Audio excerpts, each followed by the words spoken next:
একদিন এই মেয়েটা ট্যাক্সিতে করে তার বাড়িতে যাচ্ছিল, কিন্তু যখনই সে ট্যাক্সির ভিতরে ঢুকে সিটের উপরে বসে পড়ে তখনই ড্রাইভার সামনের আয়নাটাকে সেই মেয়েটার দিকে ঘুরিয়ে দেয়। কিন্তু এরপর সেই ভয়ঙ্কর ট্যাক্সি ড্রাইভার ট্যাক্সির সব দরজা এবং জানলাগুলোকে লক করে দেয়। এরপর সেই গাড়িটাকে অনেক জোরে জোরে চালাতে শুরু করে দেয়। কিন্তু তখনই মেয়েটা তার মোবাইলে সকালের খবর দেখতে পায়। সেই খবরে দেখাচ্ছিল একজন ট্যাক্সি ড্রাইভার অনেকগুলো মেয়েকে মেরে ফেলেছে, কিন্তু এখনো পুলিশেরা তাকে ধরতে পারেনি। যা দেখার পর মেয়েটা অনেক ভয় পেলেও সেই ট্যাক্সি ড্রাইভারের সামনে নিজেকে শান্ত দেখানোর চেষ্টা করে। কিন্তু তখনই হঠাৎ করে তার মোবাইলের চার্জ শেষ হয়ে যাওয়ার কারণে তার মোবাইলটা বন্ধ হয়ে যায়। তখন মেয়েটা দেখতে পায় সেই ভয়ঙ্কর ড্রাইভার পিছনে ঘুরে তার দিকে তাকিয়ে আছে, যার কারণে সামনে থেকে একটা গাড়ি এসে সেই ট্যাক্সিটাকে ধাক্কা মেরে দেয়। এজন্য সেই মেয়েটা আরো বেশি ভয় পেয়ে যায়, কিন্তু তবুও মেয়েটা নিজেকে শান্ত রাখার চেষ্টা করে। এরপর গাড়িটা একটা ট্রাফিক লাইটের সামনে গিয়ে দাঁড়িয়ে যায়, কিন্তু তখনই মেয়েটা রাস্তায় একটা ভিখারিকে দেখতে পায়। এজন্য সে গাড়ির জানলা দিয়ে ইশারা করে তার কাছ থেকে সাহায্য চাইতে শুরু করে। কিন্তু তখনই সেই ভিখারি তাকে বলে তুমি এখনই মরে যাবে। এটা দেখার পর মেয়েটা আরো বেশি ভয় পেয়ে দরজা খোলার জন্য দরজার হ্যান্ডেল গুলোকে টানতে শুরু করে দেয়, কিন্তু তবুও দরজাগুলো খুলছিল না।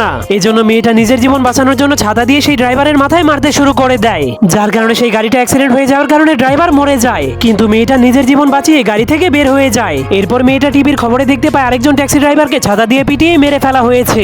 যা দেখার পর আমরা বুঝতে পারি এই মেয়েটাই হলো একজন সিরিয়াল কিলার, কারণ সে রাতের অন্ধকারে তার ছাতার মাধ্যমে ট্যাক্সি ড্রাইভারদেরকে মেরে ফেলতো।